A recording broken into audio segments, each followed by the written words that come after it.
Hello, hello, hello, hello. It is 1 o'clock. And so apparently Facebook has all these different, excuse me, all these different updates. And so I have been trying to fight with that. So trying to get, um, they try to have a different type of video thing. So I'm just a little bit late today. So again, I am Laura Brickson. I'm the principal of St. Bernard's School here in Thief River Falls, Minnesota. And this is St. Bernard's Books with Mrs. Brickson. It is April 2nd, 2020. This is number 12. This is number 12. And I see Axel has joined us. Hello, Axel. Yay! And I'm very, very happy to say that number one, the river is out by my yard, which is good. The ice has gone out of the river, which for me is just one of my favorite days. Um, it was such a nice day, and it was just makes me think of spring. Hello, Aurora. Hi, Rhonda. Hey, Paul. And and I was expecting almost like 10 inches of snow on the ground this morning, but it wasn't. Yay. Got a whole bunch of ice instead. And I slept in, but actually I spent all this time in my pajamas. So my hair is wet, as you can see. I got a nice late shower. Mrs. Brickson had a spa day. So Levon, I need you can come and, help me take care of my hair. Oh, I see Kendall and Mrs. Zare has joined us as well. So it's so good to see all of you guys. Anyway, we're going to go ahead and we're going to get started. We're going to get started here with just our beginnings. Here we go.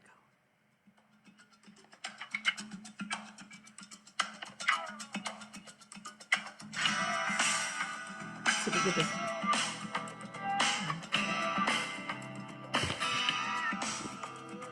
It's supposed to say, you can't see it, but it says go make a difference. Oops.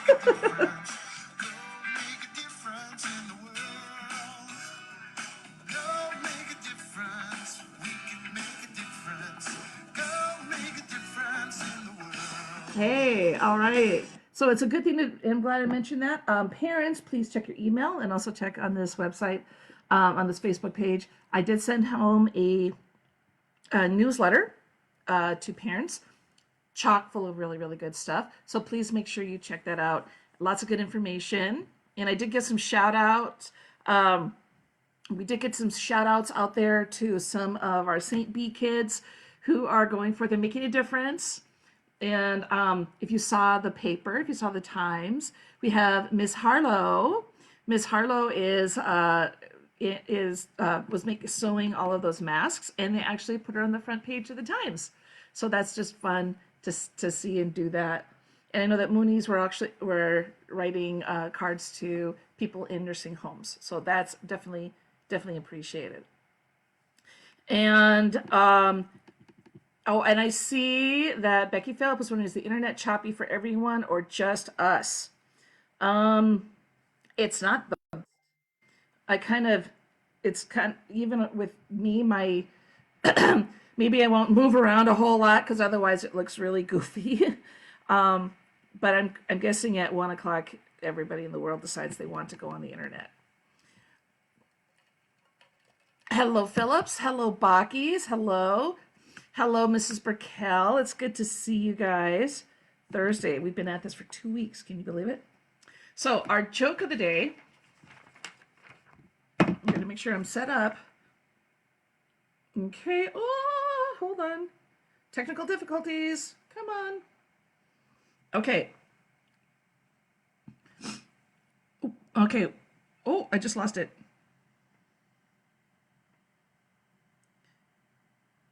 I thought about going on an all almond diet. I thought about going on an all almond diet, but that was just nuts. Get it? An all almond diet, but that was just nuts. Yes, I know it's I know. Mrs. Brickson is trying. We're trying.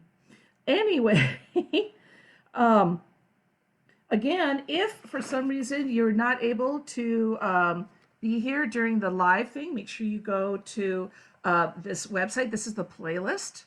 This is the playlist, and make sure that you kind of write those down so we have a little bit of, you can come back to it. Almond. That's just nuts. Okay. Levon, you watched Holes yesterday? Not yet. Now you're going to know what happened.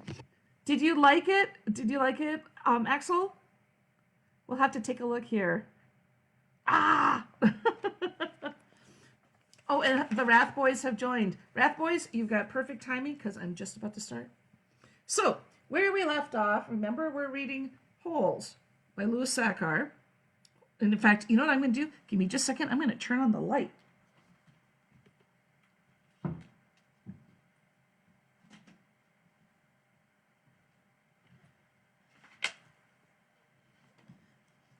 We'll see if that helps. Again, Mrs. Brickson has a wet head. Holes by Louis Sachar. Louis Sachar. We are just finished chapter 7. And we started going back and forth in time. Remember that? Being in the present, where we have Stanley, who's digging holes at Camp Green Lake, and going back and forth. We heard the story of Elia Yelnats, and so he wanted to marry that girl, and she was really flighty, and he carried the pig, but he ended up going to America instead of helping Madame Zeroni, and so now they're kind of thinking that there might be a curse. So we're going to be hearing a little bit more of that and kind of going back and forth in time.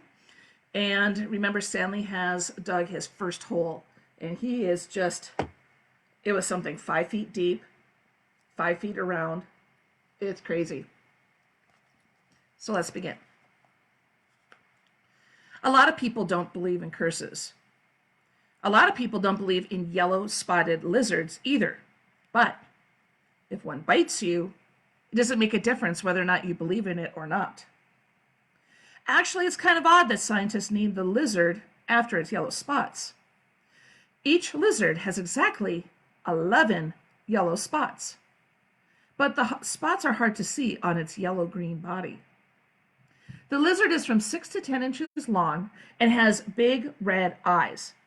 In truth, his eyes are yellow and the skin around the eyes are red, but everyone always speaks of its red eyes. It has black teeth and a milky white tongue. Looking at one, you would have thought that it should have been named a red-eyed lizard or a black-toothed lizard or perhaps a white-tongued lizard. If you've ever been close enough to see the yellow spots, you're probably dead. The yellow-spotted lizards like to live in holes, which offer shade from the sun and protection from predatory birds. Up to 20 lizards may live in one hole. They have strong, powerful legs and can leap out of very deep holes to attack their prey. They eat small animals, insects, certain cactus thorns, and the shells of sunflower seeds. Chapter 9. Stanley stood in the shower and let the cold water pour over his hot and sore body. It was 4 minutes of heaven. For the second day in a row, he didn't use soap. He was too tired. There was no roof over the shower building, and the walls were raised up 6 inches off the ground, except in the corners. There was no drain in the floor. The water ran out under the walls and evaporated quickly in the sun. He put on his clean set of orange clothes. He returned to his tent, put his dirty clothes in his crate, got out his pen and box of stationery, and headed to the rec room. A sign on the door said, Rec Room, W-R-E-C-K. Now, a rec room is rec for recreation, R-E-C, but rec, W-R-E-C-K, like a wrecking ball or that car is a wreck. Okay. Nearly everything in the room was broken. The TV, the pinball machine, the furniture, even the people looked broken, with their worn-out bodies sprawled all over the various chairs and sofas. X-Ray and Armpit were playing pool. The surface, sorry, the surface of the table reminded Stanley of the surface of the lake. It was full of bumps and holes because so many people had carved their initials into the felt. There was a hole in the far wall. An electric fan had been placed in front of it. Cheap air conditioning. At least, the fan worked. As Stanley made his way across the room, he tripped over an outstretched leg. "Hey, watch it!" said an orange lump in a chair. "You watch it," muttered Stanley, too tired to care. "What did you say?" the lump demanded. "Nothing," said Stanley. The lump rose. He was almost as big as Stanley and a lot tougher. "You said something?" He poked his fat finger in Stanley's neck. "What'd you say?" A crowd quickly formed around them. "Hey, be cool," said X-Ray. He put his hand on Stanley's shoulder. "You don't want to mess with Caveman," he warned. "The Caveman's cool," said Armpit. "I'm not looking for trouble," Stanley said. "I'm just tired, that's all." The lump grunted. X-Ray and Armpit led Stanley over to a couch. Squid slid over to make room as Stanley sat down. "Did you see the caveman back there?" X-Ray asked. "The caveman's one tough dude," said Squid, and he lightly punched Stanley's arm. Stanley leaned back against the torn vinyl upholstery. Despite a shower, his body still radiated heat. "I wasn't trying to start anything," he said. The last thing he wanted to do after killing himself all day in the lake was to get in a fight with a boy called Caveman. He was glad X-Ray and Armpit had come to his rescue. "Well, how'd you like your first hole?" asked Squid. Stanley groaned and the other boys laughed. "Well, the first hole's the hardest," said Stanley. "No way," said X-Ray. "The second hole's a lot harder. You're hurting before you even get started. If you think you're sore now, just wait and see how you feel tomorrow night." "That's right," said Squid. "Plus, the fun's gone." "The fun?" said Stanley. "Don't lie to me," said X-Ray. "I bet you always wanted to dig a big hole. Am I right?" Stanley had never really thought about it before, but he knew better than to tell X-Ray that he wasn't right. "Every kid in the world wants to dig a great big hole," said X-Ray. "To China, right?" "Right," said Stanley. "See what I mean?" said X-Ray. "That's what I'm saying. But now the fun's gone. And you still get to do it again, and again, and again." "Camp fun and games," said Stanley. "What's in the box?" asked Squid. Stanley had forgotten he had brought it. Paper. I was going to write a letter to my mother." "Your mother?" laughed Squid. "She'll worry if I don't." Skid scowled. Stanley looked around the room. This was the one place in camp where the boys could enjoy themselves. What did they do? They wrecked it. The glass on the TV was smashed as if someone put his foot through it. Every table and chair seemed to be missing at least one leg, and everything leaned. He waited to write a letter until Squid had gotten up and joined a game of pool. "Dear Mom, today was my first day at camp, and I've already made some friends. We've been out on the lake all day, so I'm pretty tired. Once I pass the swimming test, I'll get to learn how to water ski. He stopped writing as he became aware that somebody was reading over his shoulder. He turned to see Zero standing over behind the couch. "Don't worry about me," he explained. "Oh, let me start over. I don't want her to worry about me," Stanley explained. Zero said nothing. He just stared at the letter with a serious, almost angry look on his face. Stanley slipped it back into the stationery box. "Did the shoes have red X's on the back?" Zero asked him. It took Stanley a moment. He realized that Zero was asking about Clive Livingston's shoes. Yes, they did. He wondered how Zero knew that. Brand X was a popular brand of sneakers. Maybe Clyde Livingston made a commercial for them? Zero stared at him for a minute, with the same intensity in which he'd been staring at the letter. Stanley poked his finger through the hole in the vinyl couch and pulled out some stuffing. He wasn't aware what he was doing. "Come on, caveman, dinner," Armpit said. "You coming, caveman?" said Squid. Stanley looked around to see that Armpit and Squid were talking to him. Sure," he said. He put the piece of stationery back in the box, and then he got up and followed the boys out to the tables. The lump wasn't the caveman. He was. Stanley was. He shrugged his left shoulder. Better than barf bag. So you can see he has his name now. Oh, I just want to do a quick shout out here. All right. I see Phillips, Nolan, and Isaac have been making a difference in the life of our elderly neighbor with long-distance visits. They're biking by his house to keep him company and entertained. A small difference, but a big difference in his life. Oh, so proud of you guys. Way to go, Philip, boys. Way to go. That is awesome. I love hearing those things. Definitely, definitely. Oh, that's just great. Chapter 10. Stanley had no trouble falling asleep, but the morning came much too quickly. Every muscle and joint in his body ached as he tried to get out of bed. He didn't think it was possible, but his body hurt more than it had the day before. It wasn't just his arms and back, but his legs and ankles and waist also hurt.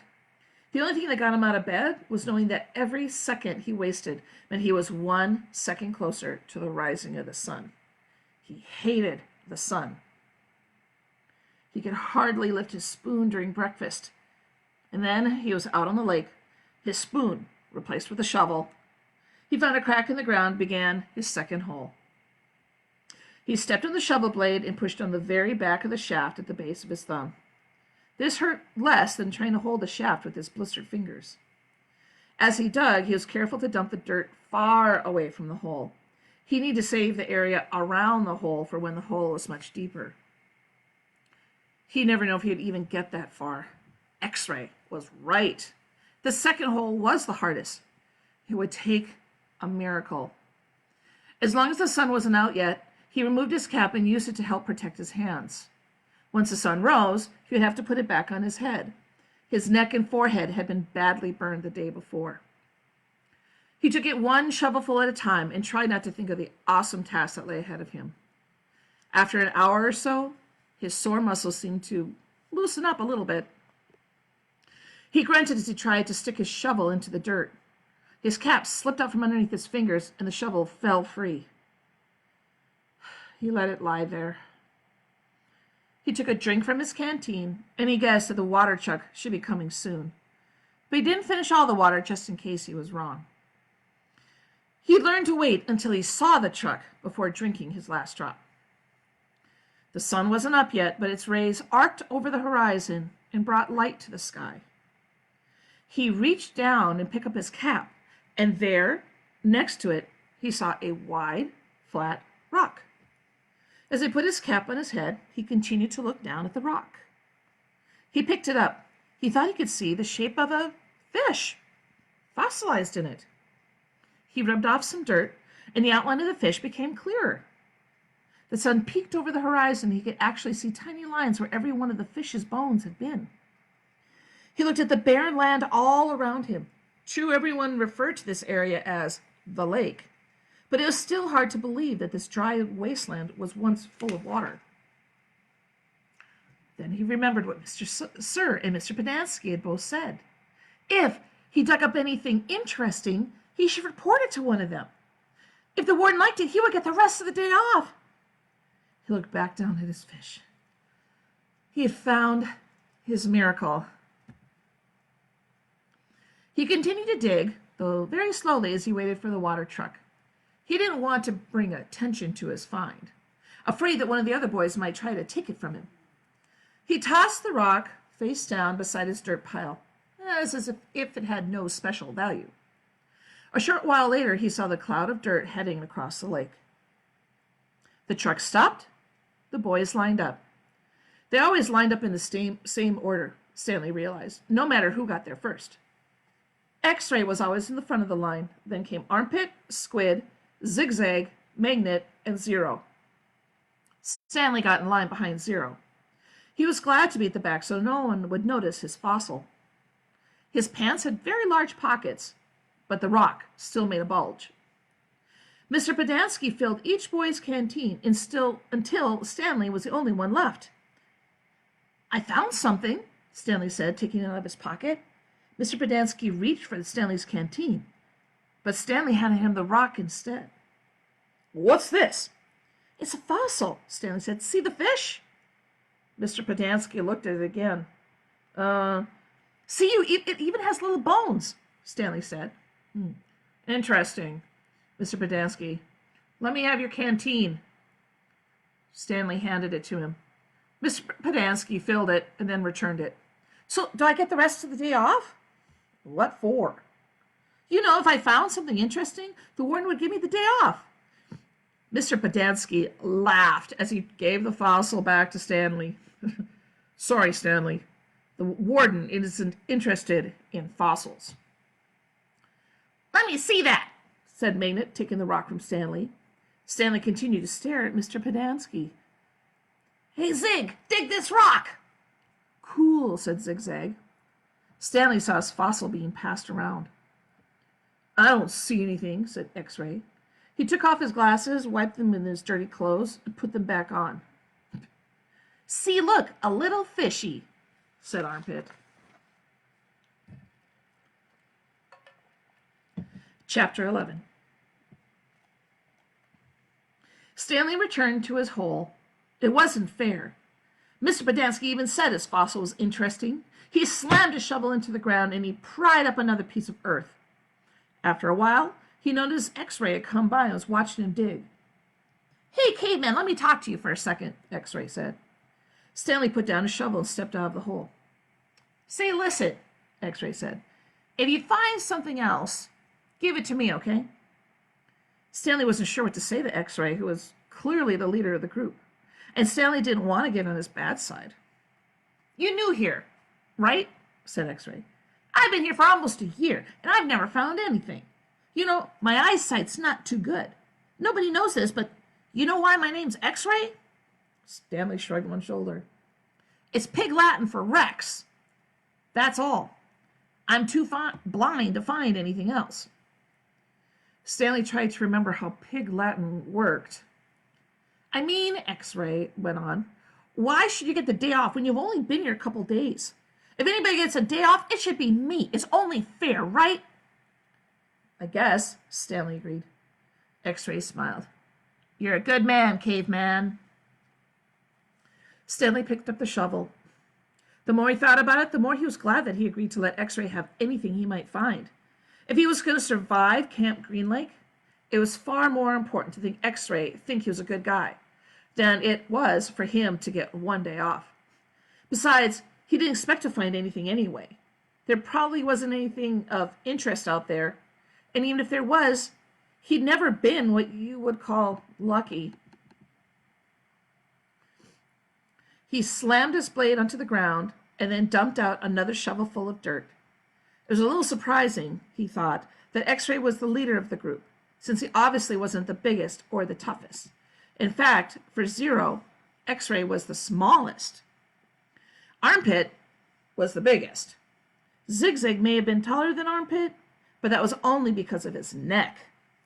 Yet Armpit and all the others seemed to be willing to do whatever X-Ray asked of them. As Stanley dug up another shovelful of dirt, it occurred to him that Armpit wasn't the biggest. He, the caveman, was bigger. He was glad they called him caveman. It means accepted him as a member of the group. He would have been glad even if they had called him Barf Bag. It was really quite remarkable for him. At school, bullies like Derek Dunn used to pick on him. Yet Derek Dunn would be scared senseless of any of the boys here. As he dug his hole, Stanley thought about what it would be like if Derek Dunn had to fight Armpit or Squid. Derek wouldn't stand a chance. He imagined what it would be like if he became good friends with all of them.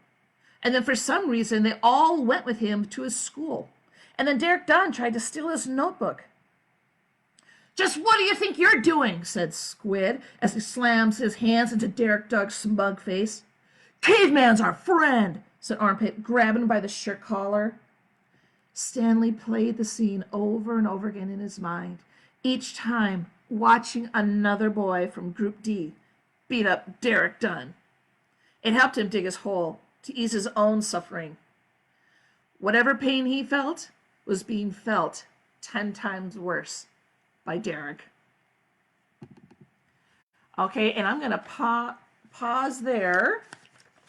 I'm going to pause right there. Anyway, this is what I was going to try to do last time. So basically, you can kind of see how Stanley is getting to be part of the group. Stanley's getting to be part of the group at Camp Green Lake. He did find something, but they are apparently not looking for really cool looking rocks. And things are sort of adjusting for him for a little bit. So what we're going to do is some of the songs I wanted to play for you are some of my absolute favorite. Okay? Now, and you can ask your parents on this. When I was a little girl, back in the late 70s and early 80s, and I would watch Saturday morning cartoons, because that was the only time you saw cartoons was on Saturday morning, they would have commercials in between the cartoons. And a lot of times, sometimes those cartoons were educational, and they were cartoon as well. They were called Schoolhouse Rock, and Schoolhouse Rock is one of my all-time favorite things. Ever since I was a new teacher, I was able to get a hold of VHS tapes, and then DVDs, and then YouTube videos about Schoolhouse Rock. And so some of those I just want to share with you. They're educational, but I have to tell you, I still can sing these songs. And if there's parents watching out there, I hope you kind of sing along as well. Actually, there was even a Broadway musical, or maybe it was off-Broadway, centered on the songs of Schoolhouse Rock. Anyway, for that, we're going to start with one of my favorite ones. And they're called, this one is called Conjunction Junction. Now, if you're a 4th or 5th grader, you remember, right? You might remember that conjunctions are and, but, or. Okay? We're combining sentences, we're combining phrases, we're combining words. And then, let's see if we can get this going. This is what I wanted to show you a better version, but I'm going to have to do it with my hand, with my phone. As your body grows bigger, your mind gets smaller. It's great to learn, because knowledge is big. Hold on. It's Schoolhouse Rock that you want to learn. I'm going to try something, okay? I'm going to see if I brighten it up, if you'll be able to see better. Did that help? You've been waiting for Conjunction Junction. I'm going to wait. Okay, I'm going to try this again. Maybe if I made it darker, maybe that would help. Let's see. Oh, you can see a little better. Conjunction Junction, what's your function? Hooking up words and phrases and clauses. Conjunction Junction, how's that function? I got 3 favorite kinds that get most of my job done. Conjunction Junction, what's their function? I got and, but, and, or. They'll get you pretty far. And, that's an additive, like this and Sorry. but. That's sort of the opposite. Not this, but that. And then there's or. O-R. Sorry, guys. You have a choice like this or that. And, but, and, or. Get you pretty far. Conjunction Junction, what's your function? Hooking up 2 boxcars, making them run right. Milk and honey, bread and butter, peas and rice. Hey, that's nice. Dirty but happy, digging and scratching, losing your shoe and a button or 2. He's poor but honest, sad but true. Boo-hoo! Conjunction Junction, what's your function? Hooking up 2 cars to 1 when you say something like this. Choice, either now or later, or no choice. Neither now nor ever. Hey, that's clever. Eat this or that, grow thin or fat. Never mind, I wouldn't do that. I'm fat enough now. Conjunction Junction, what's your function? Hooking up phrases and clauses that balance like out of the frying pan and into the fire. He cut loose the sandbags, but the mountains or down to the seas. You should always say thank you or at least say please. What's your function? Hooking up words and phrases and clauses in complex sentences like, in the mornings when I'm usually wide awake, I love to take a walk through the gardens and down by the lake where I often see a duck and a drake. And I wonder as I walk by just what they'd say if they could speak. Although I know that's an absurd thought. Conjunction, what's your function? Hooking up cars and making them function. Conjunction, how's that function? I like tying up words and phrases and clauses. Conjunction, watch that function. I'm gonna get you there if you're very careful. Conjunction, what's your function? I'm going to get you there if you're very careful. Conjunction, what's your function? I'm going to get you there. See, now you have a little bit of an idea of what a conjunction is. My hair is still wet. Anyway, go check them out. Just YouTube, Schoolhouse Rock. They have so many different concepts and stuff like that. That one was grammar. But anyway, it was so good to see all of you guys. Remember, if you have, whoa, whoops.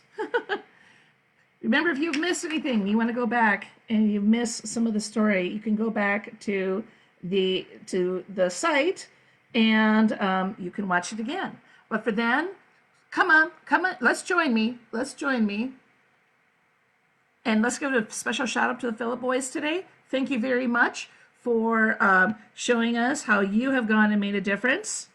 Here we go.